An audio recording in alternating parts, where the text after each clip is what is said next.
जय श्री राम। आपका बहुत बहुत स्वागत है। पंजाब में भ्रष्टाचार और कैश कांड का एक बड़ा मामला सामने आया है, बहुत बड़ा मामला, जिसमें भगवंत मान उनकी सरकार सीधे सीधे घिर गई है और अब सवाल उठ रहे हैं।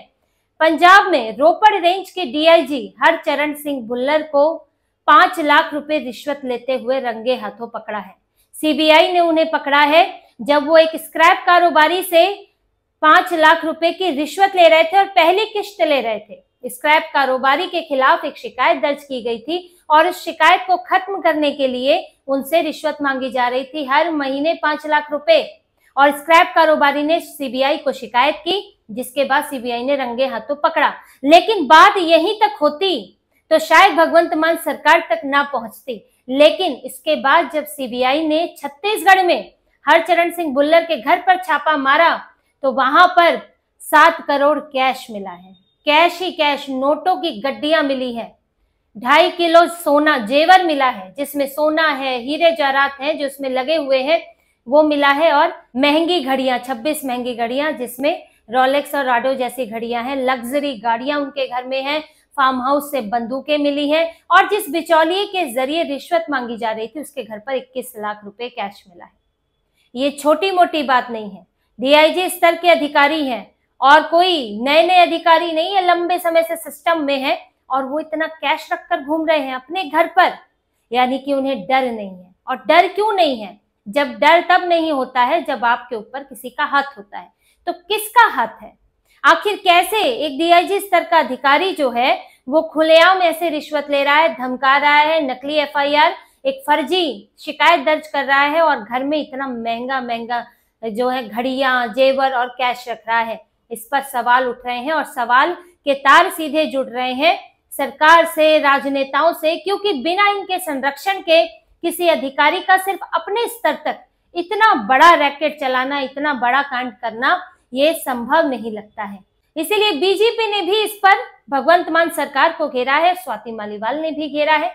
बीजेपी ने एक पोस्ट करके लिखा है, तथाकथित ईमानदार चुप क्यों हैं? और इसमें अमन अरोड़ा की फोटो है, भगवंत मान की फोटो है, हरपाल सिंह चीमा की फोटो है और सवाल पूछा जा रहा है।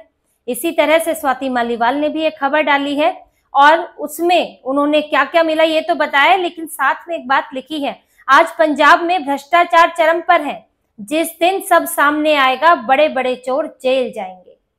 आखिर स्वाति मालीवाल ने ये क्यों लिखा है कि जिस दिन सब सामने आएगा और बड़े बड़े लोग जेल जाएंगे? क्योंकि पहले तो डीआईजी भुल्लर, हरचरण सिंह भुल्लर, सीबीआई की 14 दिन की हिरासत में है, तो वो तो कुछ राज खोलेंगे ही। साथ ही उनके घर से एक डायरी मिली है, खास डायरी, और उस डायरी में कारोबारियों के, उद्योगपतियों के, बिल्डरों के नंबर हैं, नाम है और कुछ और भी चीजें हैं जो अभी सामने नहीं आई है, लेकिन उसके अंदर कुछ और नाम भी मौजूद है जो कि सूत्रों के हवाले से आ रहा है कि इसमें नेताओं के नाम भी लिखे हो सकते हैं। किस किस का कट जा रहा है, कहाँ किसको देना है और कहाँ किसके जरिए पहुंचाना है, ये सारी बातें उस डायरी के जरिए भी कई जानकारी सामने आ रही है कि वहां पर ये बड़े स्तर पर ये भ्रष्टाचार चल रहा था और एक उद्योगपति, एक कारोबारी से नहीं, कईयों से जो है महीने बंधे थे और पैसा लिया जा रहा था। और रोपड़ रेंज इलाका देखिए अपने आप में ही खास है, क्योंकि यहाँ पर बड़े स्तर पर खनन कारोबार चलता है और खनन माफिया एक्टिव है।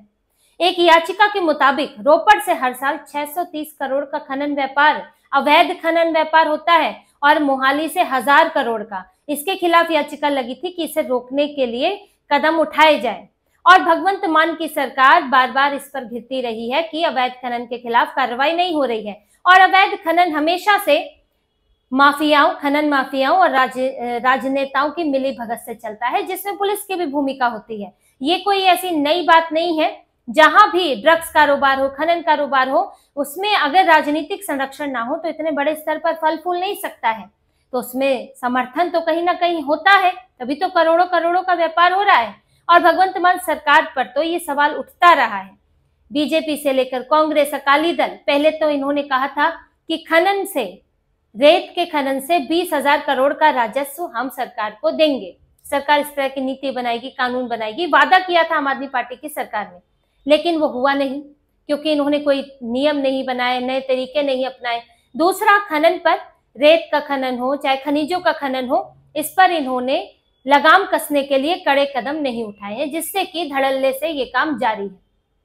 अब क्यों जारी है, इसका पैसा कहाँ जाता है, क्यों नहीं रोक लगाई जाती? जैसे कि ड्रग्स तस्करी को लेकर भी कहा जाता है कि इसका पैसा राजनीतिक दलों तक भी पहुंचता है, इसलिए बड़ी मछलियां कभी नहीं फंसती हैं। आम आदमी पार्टी ने भी जो ड्रग्स कारोबारियों पर कार्रवाई की, उसमें निचले स्तर के लोग पकड़े हैं, ड्रग्स पेडलर, जो कि एक किसी मोहल्ले में जैसे कि कोई शराब की दुकान खोल लेता है तो कोई चुपके से ड्रग्स बेचता है, उसके जरिए कुछ और एजेंट्स तक जाता है, वहां तक के पकड़े हैं, लेकिन उससे ऊपर के बड़ी मछलियों पर हाथ नहीं डाला है भगवंत मान की सरकार ने। और अब तो वो भी नहीं सुनाई दे रहा है कि और छापेमारी हो रही है।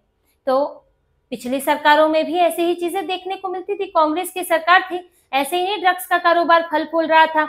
हालांकि कैप्टन अमरिंदर सिंह ने खालिस्तानी गतिविधियों पर जरूर रोक लगाई थी, लेकिन भगवंत मान की सरकार में वो भी जारी थी। ऐसे ही नहीं, अमृतपाल सिंह आकर यहाँ जम गया था और यहाँ पर अगर केंद्र सरकार ने एक्शन नहीं लिया होता तो भगवंत मान ने अमृतपाल सिंह को पाला ही होता अभी तक।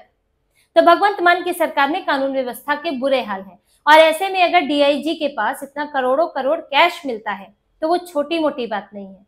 वो ऐसे क्यों रख रहे हैं इतना कैश? कहाँ से उनको संरक्षण प्राप्त है, कहाँ से आश्वासन मिलता है कि रखो अपने घर पर, कोई समस्या नहीं होगी? सीबीआई ने देखिए बड़ा ही जाल बिछाकर इसे पकड़ा है, और ऐसा इसमें नहीं है कि राज्य से कोई इस तरह का सहयोग मिला है। ये तो स्क्रैप कारोबारी जिनसे 5 लाख रुपए हर महीने मांगे जा रहे थे, वो परेशान हो गए कि अब हर महीने आदमी लाएगा कहां से इतना पैसा।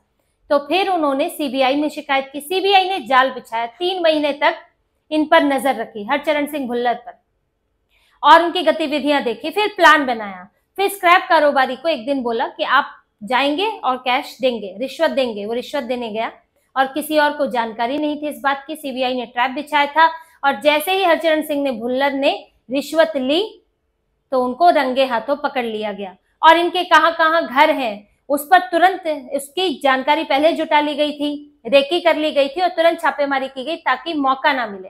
ऐसा नहीं है कि पहले इधर छापेमारी कर ली तो रंगे हाथ नहीं पकड़ पाओगे, रंगे हाथ पकड़ोगे बाद में छापेमारी करोगे तो उधर से चीजें गायब हो जाएंगी। इसलिए एक साथ किया गया, कई टीमें लगी, किसी ने यहाँ उन्हें पकड़ा है रंगे हाथों और दूसरी जगह छापेमारी भी की गई है, इसीलिए इतना कैश मिल गया और इतनी सारी चीजें, महंगे सामान उनके घर से मिले हैं। और भगवंत मान सरकार की चुप्पी है, बिल्कुल चुप है इस मामले में, एक भी पार्टी के नेता ने कुछ नहीं बोला। भगवंत मान तो बोल लेते कि इसकी हरचरण सिंह भुल्लर पर कार्रवाई होनी चाहिए, और जो ईमानदारी का तमगा खुद को दिए हुए घूमते हैं अरविंद केजरीवाल भ्रष्टाचार के खिलाफ कहते हैं कि मैं लड़ते हुए ही सत्ता में आया हूं। शीला दीक्षित पर इन्होंने भ्रष्टाचार के ही आरोप लगाए थे, कांग्रेस पर यही आरोप लगाए थे, लेकिन अब आपकी जहां सरकार है वहां डीआईजी के घर पर करोड़ों रुपया मिल रहा है कैश में, और आपने एक शब्द नहीं बोला कि ये कार्रवाई सही है, भगवंत मान सरकार में इस तरह के भ्रष्टाचार की कोई जगह नहीं है। ये सारी बातें आपने क्यों नहीं बोली? ना तो आम आदमी पार्टी ने दिल्ली की और अरविंद केजरीवाल की चुप्पी, सिसोदिया की चुप्पी, और ना ही यहाँ पंजाब की आम आदमी पार्टी सरकार ने सांप सूंघा हुआ है इन लोगों को, कुछ नहीं बोल रहे हैं क्योंकि डर बहुत है कि किसका नाम निकल आए, अपने पार्टी में किस स्तर का नेता शामिल होगा, कई बार तो ये भी नहीं पता होता है।